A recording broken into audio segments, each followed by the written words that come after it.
Good afternoon, Ignition Radio listeners, and welcome to Airtime of the Geek. Sorry, it's a little bit late this morning. It is 1:10. It's GMT if you're listening live, and if you're listening via our website or via TuneIn. If you're listening to the repeat, it's just gone 5 p.m. Pacific, 7 p.m. Central, 8 p.m. Eastern. If you're catching up on YouTube, then please like and subscribe to this video and our channel. Comments, queries, suggestions, you can follow me on Twitter at Airtime Geek or Instagram at Airtime of the Geek. You can email me, it's paulab@ignitionradio.co.uk. You can also take a look at geeky artwork I upload at DeviantArt. My username there is Airtime Geek. And don't forget to like the Facebook page. It's facebook.com/Airtime of the Geek. Or you can call into the studio. The number's 01642 645 827. It's the 16th of May, which means Game of Thrones Season 6, Episode 4 aired last night, and we're going to be recapping it later in the show. Let's do the geek news. They're planning on remaking Interview with the Vampire with Jared Leto as Lestat. Why, I have no idea, as the original film was about as close to the book as it could possibly get without being really, really dull. And it was really entertaining, but it's Hollywood and they'll reboot anything. Speaking of remakes, the Cabin Fever remake came out. It's a shot-for-shot remake of a movie only 12 years old. Shot-for-shot, beat for beat, with updated phones and none of the humour of the original film. Watching it, especially if you're a fan of the original, will leave you bored and irritated. It's not recommended. Freaky Doctor, Spanish YouTuber, has been in trouble with HBO for inexplicably having insider knowledge of what's happening in Game of Thrones and broadcasting YouTube videos about it. His videos have been removed, put up again, he's been threatened. The internet is up in arms about it, but still the spoilers keep coming out. Agent Carter has officially been cancelled. Supergirl has officially been renewed. Marvel's Most Wanted has not been picked up and it isn't happening. There's no news yet if Bobby and Hunter will be rejoining the cast of S.H.I.E.L.D. There's a new Labyrinth board game which proved so popular that people crashed the website trying to order it. You can get it from Riverhorse Games if you want a bit of 80s nostalgia. For this week's Top 10, we are counting down my Top 10 Attack of the Killer Whatever. If you can think of something that's probably a B-grade horror movie about it trying to kill a bunch of people, you name it. Snowmen, ice cream men, Santa Claus, dentists, clowns, dolls, books, trucks, boats, lifts, chairs, computers, video games, clocks, toilets, vacuum cleaners, laundry machines, there are actually 3 of these, condoms, rabbits, rats, robots, birds, bees, ticks, sharks, barracudas, flying fish, eggs, tyres, tomatoes, a piece of dry toast, leprechauns, triffids, frogs, snails, puppy dogs' tails, and anything that you're not usually scared of. At the very least, if there's not a horror movie based around it, there's surely a horror short story or an episode of an anthology series about it. If it's a killer animal, there's about a 70% chance it'll be giant. If it grows too large, it becomes Attack of the 50-foot whatever. Often the titles of such films will be quite self-explanatory, or something scary like Scary Animal Title. Compare with Everything Trying to Kill You, depending on the object or animal, can overlap with Nightmare Fuel or Paranoia Fuel, depending on the execution, and it can also be a bit narmy. Let's start with number 10, because it's always more fun for me to start at number 10, is Attack of the Killer Tomatoes. Tomatoes. You pickle them for ketchup, you squish them for tomato juice, you can cut them to pieces and feast on their raw corpses in your salad, you can treat them like vegetables. But tomatoes are fruits, and they're not going to take it anymore.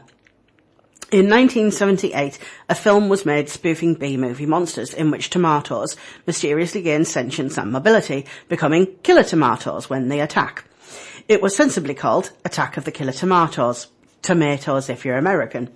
No genre was safe as the self-billed musical comedy horror show ripped everything from romantic comedies to spy films, pausing long enough to take potshots at superheroes and politics.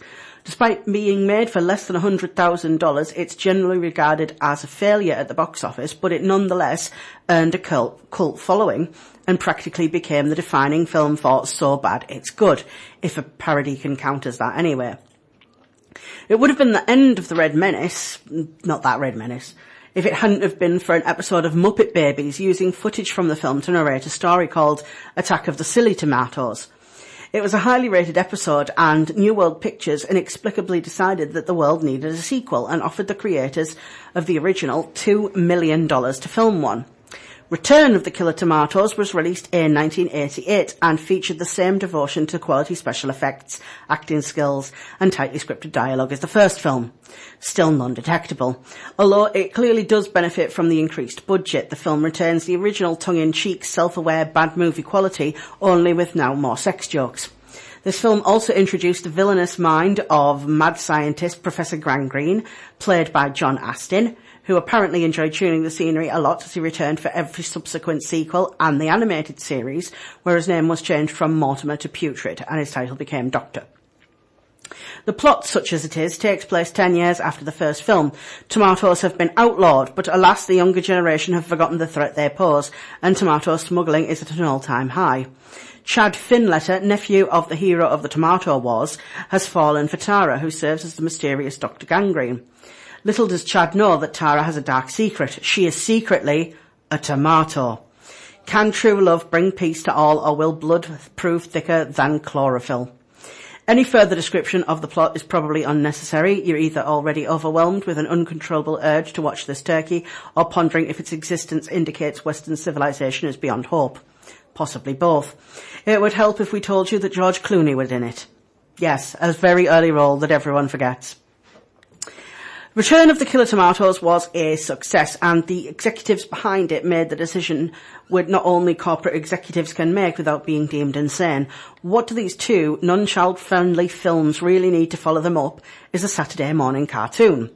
The cartoon, called Attack of the Killer Tomatoes, but based mostly on Return of the Killer Tomatoes, tones down the sex and violence and up the kiddie antics with a huge dose of satire to make it more tolerable for adults.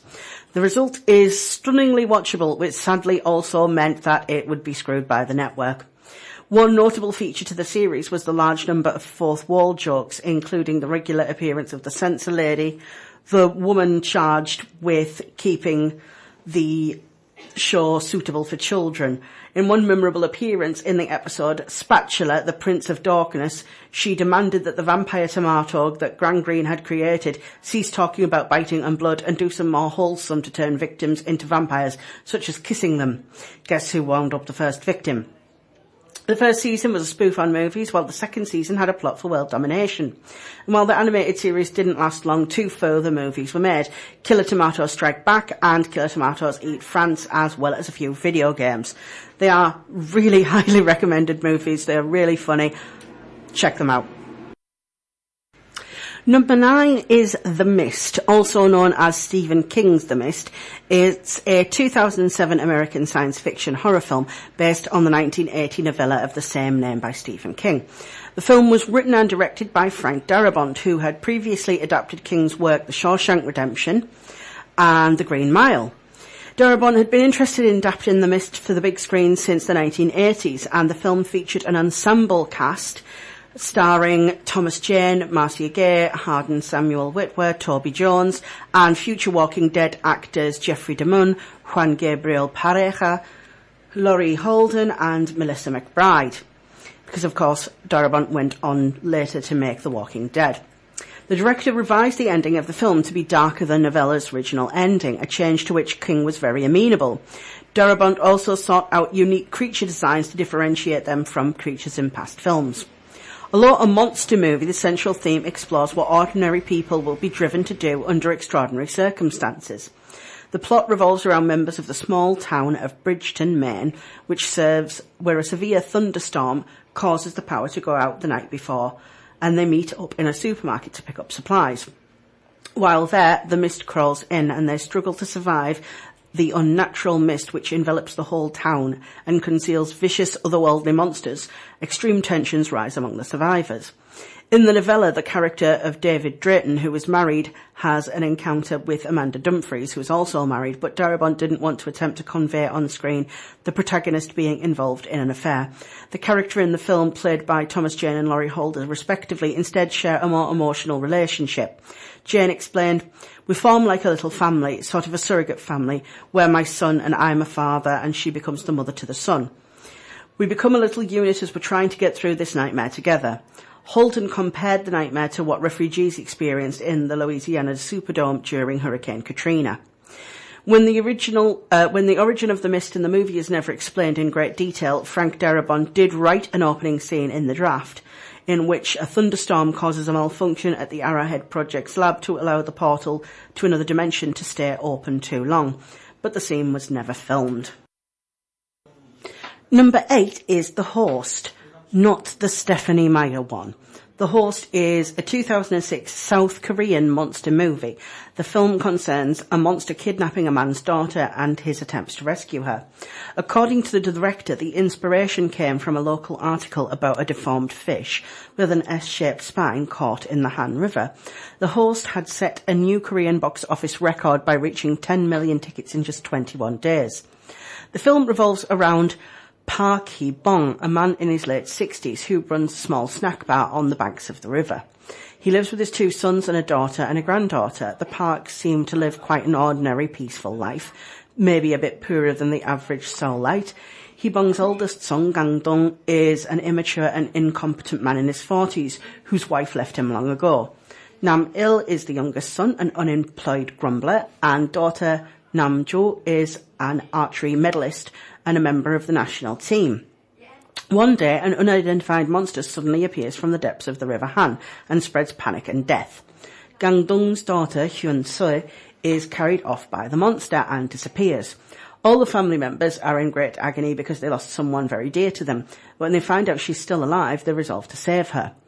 The event described in the beginning of the film is actually based on a true-life event. In February 2000, at a US military facility located in the centre of Seoul, a US military civilian employee named Mr. McFarland was ordered to dispose of formaldehyde by dumping it into the sewer system that led into the Han River.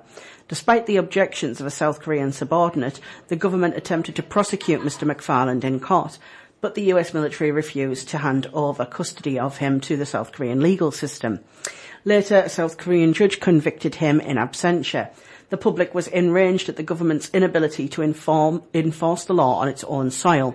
In 2005, nearly 5 years after the original incident, he was finally found guilty in a court in his presence. However, he never served an actual prison sentence, and there's been no sighting of a mutant creature in the Han River. Yet. If you want to check out this film, bear in mind that it is completely in Korean and you will have to read the subtitles, but Quentin Tarantino named it one of his favourite movies of the year when it came out, and honestly, it's absolutely fantastic. Number 7 is Black Sheep. Black Sheep is a 2006 New Zealand-made black comedy horror film written and directed by Jonathan King. The plot of the film is about a young Henry Oldfield living on a sheep farm in New Zealand with his father and older brother Angus. After witnessing his father's pride at Henry's natural ability at farming, Angus plays a cruel prank on him involving the bloody corpse of his pet sheep, just moments before the farm's housekeeper comes to tell the boys that their father has been killed in an accident. The combined shock of these two incidents leaves Henry to develop a crippling fear of sheep. 15 years later, Henry returns home to sell his share of the family farm to Angus. Unknown to Henry, Angus is carrying out secret genetic experiments that transform the sheep from docile vegetarians into ferocious carnivores, whose bite can transform a human into a bloodthirsty, demonic, half-sheep monstrosity. Number 6 is Piranha 3D, and I know we just covered this last week in the top 10 horror remakes, so I'll give you some bits of trivia instead. Richard Dreyfuss, the Jaws star, appears as fisherman Matt Boyd at the start of the film. Dreyfuss was reportedly paid $50,000 for his cameo, and he donated his entire salary to charity. His character is dressed like Hooper, the character Dreyfuss plays in Steven Spielberg's masterpiece. Not only is he dressed like his Jaws character, he's singing Show Me the Way to Go Home as he did in Board the Orca. Further references to the 1975 film include the brand of beer that he's drinking, Amity, and he calls his hooked fish a fast fish, as Quint does in the movie. The production crew estimated 75,000 gallons of fake blood were used every day on set. Alexandra Arger planned to have Joe Dante, the director of the original 1978 Piranha film, and James Cameron, director of Piranha Part 2, The Spawning, play boat captains who give safety lessons to teens. Dante really wanted to do it, but Cameron was too busy. Girls Gone Wild mogul Joel Francis wrote a letter to producers saying he was angry at the film because of Jerry O'Connell's character, who owns a site called Wild Wild Girls, which is a spoof of the adult video line, and he might plan to take legal action if any defamatory or disparaging statements or depictions in the media or the film itself that portray him in a bad light. After seeing the movie, Francis went on saying, I appreciate a good parody as much as the next guy, but associate me with drugs and the filming of underage girls crosses a definite line. Francis said, Jerry O'Connell has repeatedly and emphatically stated on public record that he is playing Joe Francis, not a fictional character based on me. Mr. O'Connell has done this despite being warned by his lawyers not to do this. In response, O'Connell said, I get to play Joe Francis. Oh wait, for legal reasons, I'm supposed to say I play someone loosely based on Joe Francis. Comments, queries, suggestions, you can follow me on Twitter at Airtime Geek or Instagram at Airtime of Geek. You can email me, it's paulab@ignitionradio.co.uk. You can take a look at geeky art I upload to DeviantArt. My username there is Airtime Geek. Don't forget to like the Facebook page. It's facebook.com/airtime of the geek. Or you can call in the studio. The number's 01642 645 827. Continuing on my countdown of the top 10 Attack of the Killer Whatever movies, to number 5, Rogue. While carrying out research as a travel journalist, cynical American Pete McKell, played by Michael Vartan, joins a group of tourists on a crocodile-watching river cruise in the National Park of Australia's Northern Territory, led by Kate Ryan, played by Radha Mitchell. After a run-in with two locals, Neil and Colin, the cruise winds to a close and Kate prepares to return the group. However, someone spots a flare in the distance, and when they go to investigate, their boat is sunk by a huge crocodile. Taking refuge on an island in the tidal river, darkness starts to creep in. The crocodile is lurking and the island is slowly disappearing under the water, leaving them forced to try and escape however they can. Rogue was one of 2 Australian killer crocodile movies released in that year, the other being Blackwater, and Rogue is far superior. Trust me, unless you actually really want to enjoy your horror movies in the form of mangrove trees and badly copy-pasted documentary footage of crocodiles, if you're going to choose between the two, choose Rogue. Continuing the countdown of the top 10 Killer Whatever movies is number 4, Lake Placid. Lake Placid is a 1999 American monster horror comedy film. The film was written by David E. Kelly and directed by Steve Miner, starring Bill Pullman, Bridget Fonda, Oliver Platt, Brendan Gleeson and Betty White. The plot revolves around a giant 30-foot man-eating crocodile which terrifies the fictional town of Black Lake, Maine. And it also follows the dysfunctional group who attempt to capture or destroy the creature. In Aroostook County, Maine, Marine Fish and Game Officer Walt Lewson is attacked and bitten in half by something unseen in Black Lake. Sheriff Hank Keogh, played by Brendan Gleeson, Fish and Game Officer Jack Wells, Bill Pullman, and American Museum of Natural History paleontologist Kelly Scott, Bridget Fonda, mythology professor, crocodile enthusiast Hector Cree, played by Oliver Platt, go to the lake to investigate. The film was a financial success at the box office, and it was followed by a series of sequels and a crossover film with the Anaconda franchise. Lake Placid 2 was utterly awful. Lake Placid 3 was a load of fun, introducing the character of Reba. Lake Placid 4 was incredibly enjoyable and brought back the character of Reba and introduced a character played by Freddy Krueger star. And I have yet to see the crossover with Anaconda yet, but I'm assuming it's going to be just as fun. Number 3 is my 5th favourite film of all time, Starship Troopers. And again, we covered Starship Troopers fairly recently in the dystopian sci-fi episode, so I'll do some trivia facts instead. When Rico, Carmen and Carl met with the recruiting officer after pledging, the officer shakes hands with Rico and it is revealed he has lost both his legs. This is not done by any means of special effects or other trickery, as Robert David Hall, the actor who plays the officer, had both legs amputated after an accident in 1978. He is now more known for playing the Doctor in CSI. Most of the adults in authority positions in the movie are scarred in some way. Rozchek, played by Michael Ironside, lacks an arm. The biology teacher has scars on her face and is blind, and the recruiting sergeant lost both his legs. Director Paul Verhoeven included them as a symbol of the belligerent history of the Federation. In the backstory of Rozchek, he lost his arm, which had been grabbed by a warrior bug during a mission on Klendathu, and retired from the mobile infantry and became a teacher of history and moral philosophy in Buenos Aires. The design of the bugs are slightly edited versions of an unused Shrieker design from Tremors 2 Aftershocks. Both films' special effects were supplied by Phil Tippett, who had been working on both films at the same time. The armour from Starship Troopers has been reused many times in other productions, including Firefly, Planet of the Apes and Power Rangers. You can often spot them by the distinctive helmets, and they do crop up quite a lot. Number 2 is Jurassic Park, and Jurassic Park is my second favourite film of all time. It's the first film in the Jurassic Park film franchise, directed by Steven Spielberg, and was released in 1993, which was a depressing number of years ago. Scientists discover the ability to bring extinct creatures back to life via a complex cloning process. To make a profit off this technology, the InGen company decides to build a theme park featuring living dinosaurs. This in itself would not be such a horrible idea, except the organisers rush to get it open, build it on a remote island and have almost no security personnel, deciding to automate the whole thing with unreliable computers, even refusing to tell the software designer what the system was for. Naturally, everything that can go wrong does, but if it didn't, there wouldn't be much of a movie. The film is labelled as having one of the most revolutionary breakthroughs in visual effects that changed movie making. Despite going to great lengths to create extremely convincing animatronic dinosaurs, this balanced with the groundbreaking realistic CGI ones, the CGI involved essentially killed the use of Muppets and stop motion in film.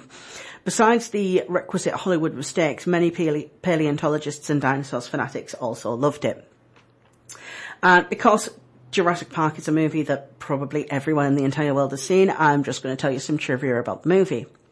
When the T-Rex comes through the glass roof on the Ford Explorer in the first attack, the glass was not meant to break. Due to this, some of the screams heard in the final cut are genuine screams of fear. The T-Rex occasionally malfunctioned due to rain.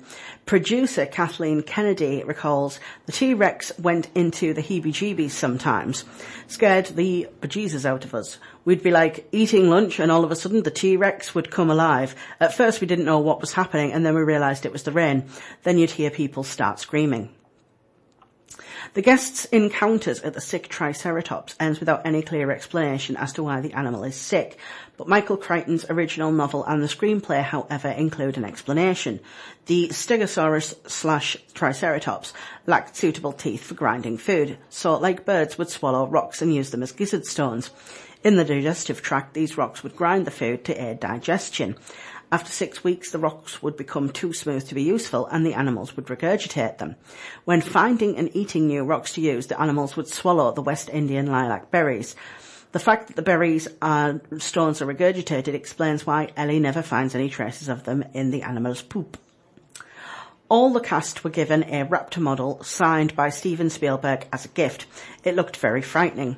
Ariana Richards has it in her house to scare anyone who comes in, like a guard at the gate. Jeff Goldblum's model has a prime spot in his house and is a cherished object. Laura Dern put her Raptor model in her son's room near his crib, and when he got older he saw it and screamed like he never had before. She put it in storage later, but hopes one day the two will be friends. When Michael Crichton was asked why in the novel with Jurassic in the title had a dinosaur from the Cretaceous period on the cover, he replied it never occurred to him and then admitted it was just the best looking design. The Dilophosaurus's venom, spitting and neck frill became so iconic that almost every other appearance of the animal in popular media, as well as most of the Dilophosaurus children's toys advertised, at least had both or one of these aspects. Some even leave out the dinosaur's striking double crests. In reality, however, the spitting ability was only made up by Michael Crichton, with the additional frill was being Steven Spielberg's idea. Real Dilophosaurus possessed neither of these traits, and the twin crests and the thin jaw, the latter of which isn't very evident in the movie design, being its real discerning feature.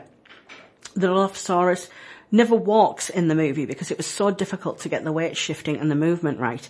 A trench was cut into the floor of the set for the puppeteers, but Steven Spielberg elected to have it just appear to make the scene more ominous and surprising.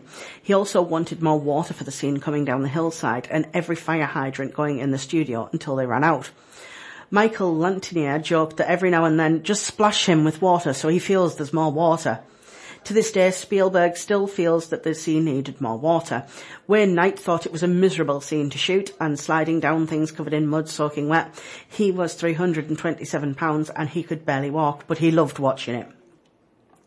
Michael Crichton said that his views on science and genetic engineering are largely expressed by Ian Malcolm. Steven Spielberg saw many parallels to himself in the character of John Hammond. Fittingly, he cast a fellow filmmaker in the role, who begins the tour of the park by showing a film in which he also acts. While Malcolm is dressed entirely in black, Hammond wears entirely white. The last elements to make the dinosaurs real were sound. They had to guess what they sounded like because vocal cords wouldn't survive to the present, so Spielberg instructed Gary Rydstrom to make them sound like animals, real but big and deep. Rydstrom recorded different animals and then pieced them together. The Dilophosaurus was a swan call with a hawk, a rattlesnake and a howler monkey. The raptors were dolphins, a walrus and geese that, when blended together, sounded horrific. These sounds were put down on a computer and then played through a keyboard. Ranstrom's favourite scene was when the T-Rex ate a gallimimus and it looks up one last time, either to beg for mercy or just to see what's got him. Rydstrom likened it to a dog playing with a chew toy. As it happens, the T-Rex and the gallimimus vocals were performed by Rydstrom's Jack Russell Terrier, Buster. In Michael Crichton's novel, John Hammond proudly says that the narrator on the pre-recorded park track is Richard Kiley. Later, Kiley was hired to play himself in the role for the movie, possibly the first instance of a celebrity appearing in a book and then later cast as him or herself in the film version.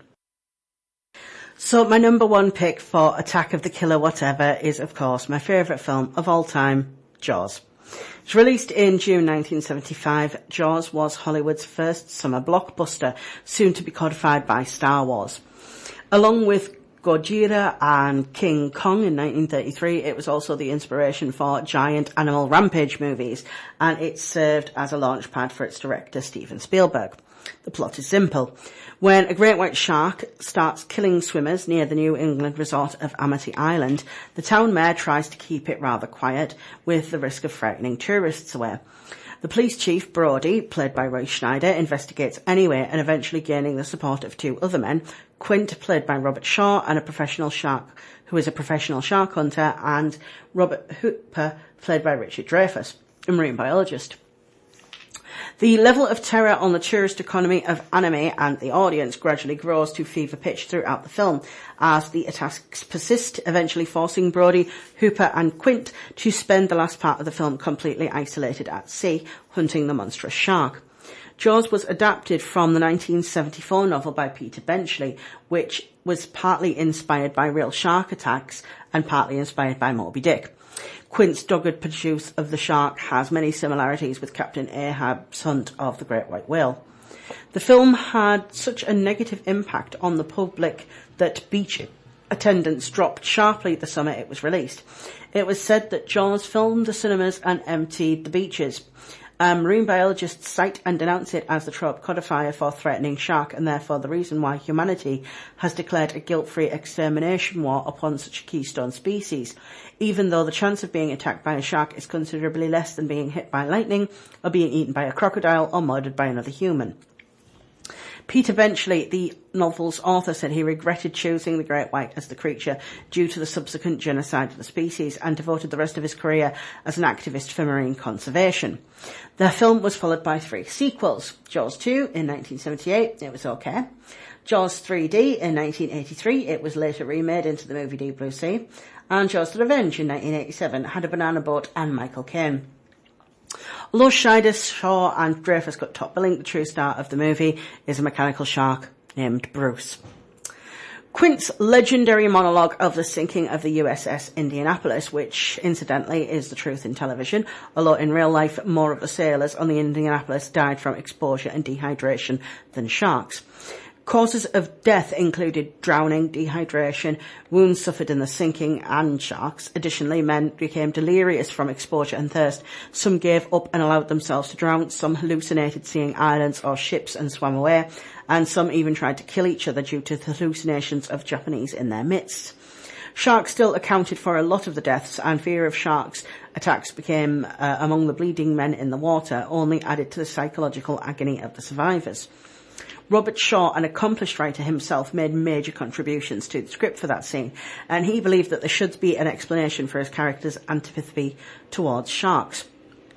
Several decades later, Lee Fierro, who plays Mrs. Kittner, walked into a seafood restaurant and noticed that on the menu they had a Alex Kittner sandwich. She commented that she had played his mother many years ago. The owner of the restaurant ran out to meet her, none other than Jeffrey Voorhees, who had played her son.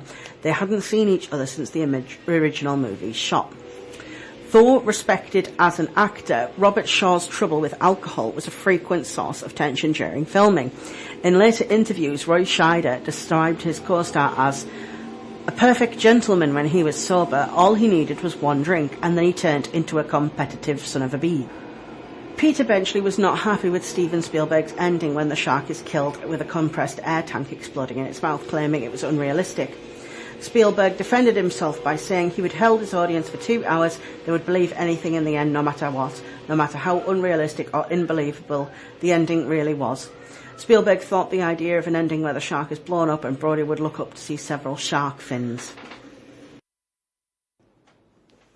So that was the top 10. If you're catching up on YouTube, then please like and subscribe to the video and the channel.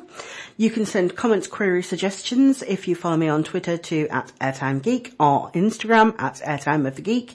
You can email me, it's paulab@ignitionradio.co.uk. You can also take a look at geeky art I upload to DeviantArt. You can look me up there. My username is AirtimeGeek. And don't forget to like the Facebook page. It's facebook.com/AirtimeGeek, or you can call the studio at 01642 645 827.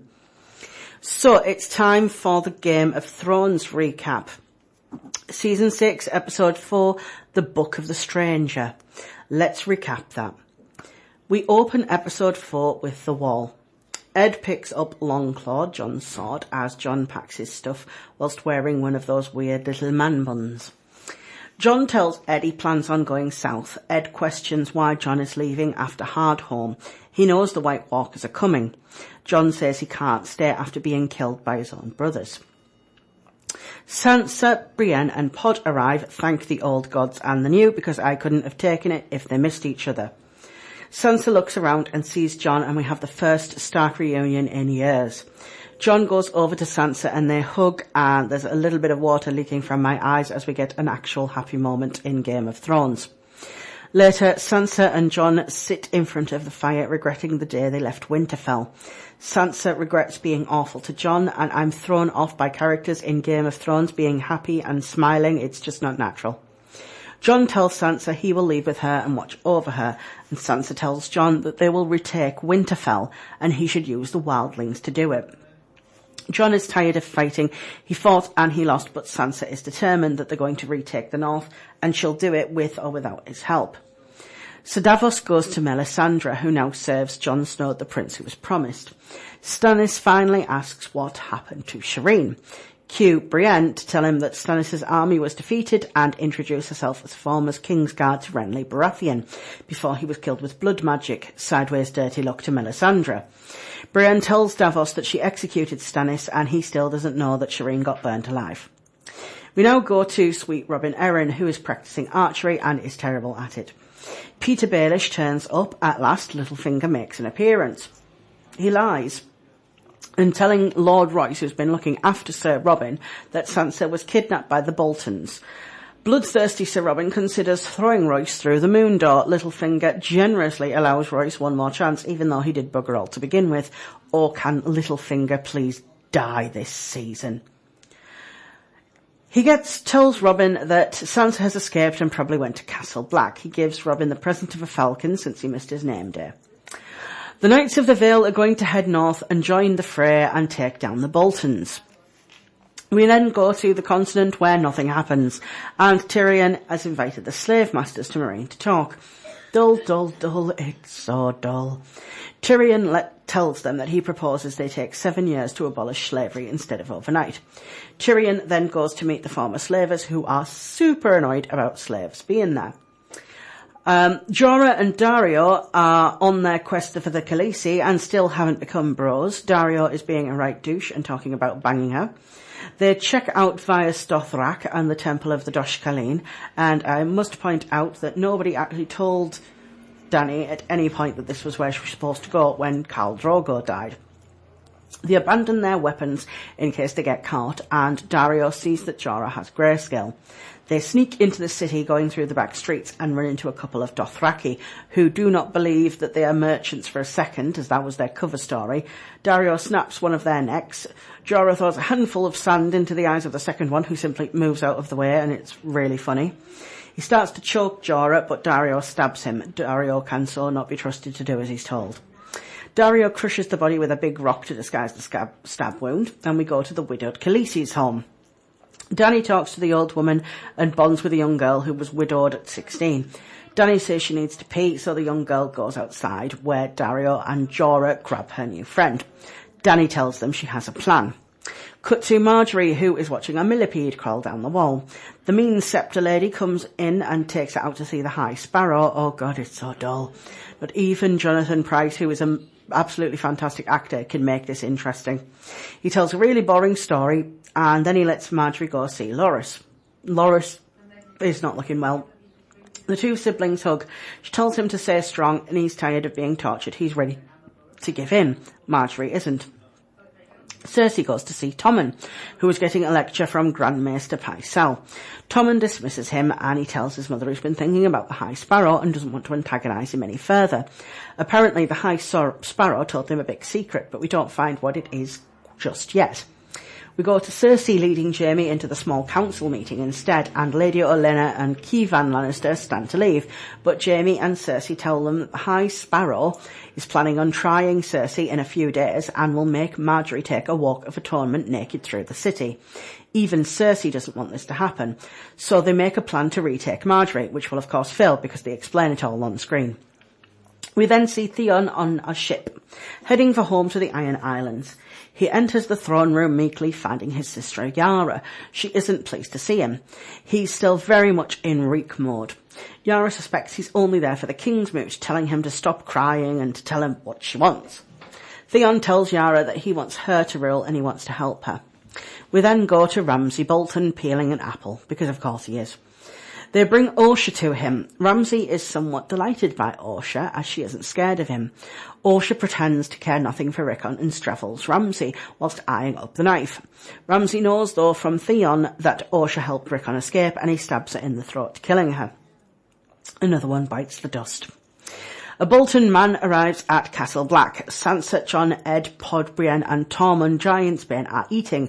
Tormund is giving Brienne the eye, which I can't help but find hilarious, given her taste for pretty boys. A crow brings Jon a letter bearing the Bolton seal. He reads it.